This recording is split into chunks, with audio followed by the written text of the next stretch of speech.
সামিউল, অনেক দিন ধরে একটা কথা মাথায় ঘুরতাছে। আল্লাহর নাম এত শান্তি লাগে কেন? ভাইরে, আল্লাহর নামটাই শান্তির নাম। তিনি এক, তিনি করুণাময়। ওনার নাম নিলে কলিজা জুড়িয়ে যায়। তোরা নামাজ পড়স, রোজা রাখস, হজ করস, জাকাত ফরজলি জাকাত দেস, এত এত নিয়ম তোরা কেমনি এত মজা নিয়ে করস? ভাই, মজা নিয়ে না, এটা ভালোবাসা। আমরা আল্লাহকে ভালোবাসি, মন থেকে ভালোবাসি, তাই তার হুকুম মানি। চাচা, আসসালামু আলাইকুম। ওয়ালাইকুম আসসালাম। কেমন আছো সামিউল? কেমন আছো গোপাল? হ্যাঁ, ভালো আছি চাচা। চাচা, আমি একটা কথা জানতে চাই। হ্যাঁ, বলো।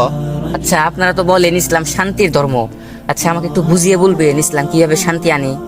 ইসলাম মানে আল্লাহর কাছে নিজের ইচ্ছাকে আত্মসমর্পণ করা, তার একাত্ম মানা, তার বান্দাদেরকে ভালোবাসা, গরিবের সাহায্য করা, এসবই ইসলামের শিক্ষা।